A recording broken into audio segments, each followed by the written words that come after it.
السلام علیکم، میں ہوں سحر اور آپ دیکھ رہے ہیں میرا یوٹیوب چینل۔ امید ہے آپ سب خیریت سے ہوں گے۔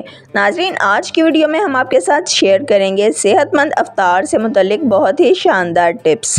افطار میں کون کون سی چیزوں کو کھانا چاہیے اور کن چیزوں کو کھانے سے پرہیز کرنی چاہیے، پانی کتنا پینا چاہیے اور کیا چائے پینی چاہیے یا نہیں، اور ایسی مزید کئی ٹپس کے لیے ویڈیو کو آخر تک ضرور دیکھیے گا۔ لیکن اگر ابھی تک آپ نے چینل کو سبسکرائب نہیں کیا تو چینل کو فوراً سے سبسکرائب کر لیں۔ صحت مند افطار کے لیے چند احتیاطیں۔ افطار کے وقت کھجور سے روزہ افطار کریں۔ اگر کھجور موجود نہ ہو تو پانی سے روزہ افطار کریں۔ افطار میں فوراً پانی نہ پئیں۔ طبی ماہرین کے مطابق ایک ساتھ زیادہ پانی کے استعمال سے پرہیز کرنا چاہیے، کیونکہ جسم کے لیے ایک ساتھ زیادہ پانی پینا بھی نقصان دہ ثابت ہو سکتا ہے۔ افطار میں شربت کی بجائے سادہ پانی کو ترجیح دیں اور تھوڑا تھوڑا پانی وقفے سے پئیں۔ اس کے علاوہ غذائی ماہرین کی جانب سے تجویز کیا جاتا ہے کہ افطار میں تلی ہوئی، زیادہ نمکین یا میٹھی غذاؤں سے بھی پرہیز کریں۔ نمبر 1، تلی ہوئی اور تیز مصالحوں والی غذاؤں کی بجائے تازہ پھلوں کا استعمال کریں۔ نمبر 2، اگر شربت وغیرہ پینا ہو تو کھانا کھانے سے پہلے پی لیں۔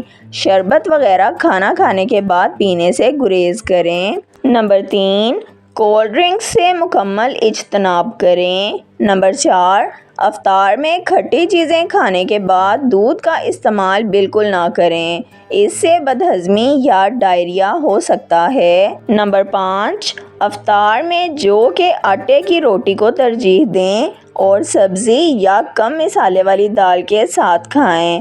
بند گوبھی کو بطور سلاد استعمال کریں۔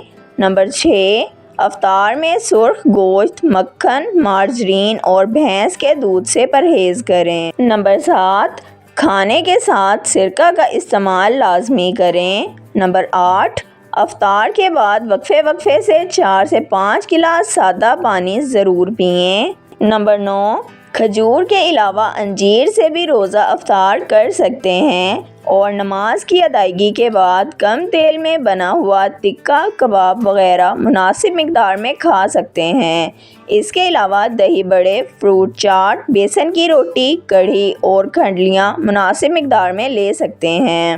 نمبر 10، سموسے، پکوڑوں سمیت تمام تلی ہوئی اشیاء، چاول، چائے، کافی اور کولڈ ڈرنک سے پرہیز کریں۔ اس کے ساتھ ساتھ بیکری آئٹمز اور میدے سے بنی تمام اشیاء سے بھی پرہیز کریں۔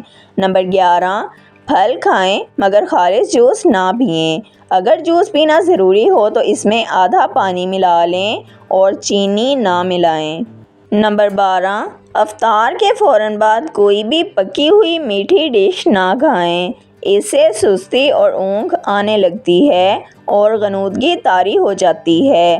اگر میٹھی چیز کھانی ہو تو افطار اور میٹھی ڈش کے درمیان میں کم از کم 1 گھنٹے کا وقفہ ضرور رکھیں۔ نمبر 13، عشاء کی نماز کے بعد کھانا کھانے سے پرہیز کریں۔ اگر کچھ کھانا ضروری ہو تو ہلکا پھلکا کھائیں، ورنہ آپ کو سحری میں پریشانی کا سامنا کرنا پڑ سکتا ہے۔ نمبر 14، کچی لسی کا استعمال ضرور کریں یا پھر چھوٹی الائچی کا شربت استعمال کریں۔ نمبر 15، زیادہ مسالے یا تیل والی غذاؤں سے اجتناب کریں۔ ویڈیو کو لائک، شیئر اور سبسکرائب کر دیں۔ بیل آئیکن کو دبا دیں تاکہ آپ کو ہماری آنے والی تمام ویڈیوز کا نوٹیفیکیشن سب سے پہلے ملتا رہے۔ ویڈیو کو اپنے فرینڈز اور فیملی کے ساتھ ضرور شیئر کریں تاکہ وہ بھی ان قیمتی ٹوٹکوں سے فائدہ اٹھا سکیں۔ اگر آپ بھی کسی مسئلے کا حل جاننا یا بتانا چاہتے ہیں تو کمنٹ سیکشن میں لکھ دیں۔ اپنا خیال رکھیے گا، ہمیں اجازت دیجیے۔ اللہ حافظ۔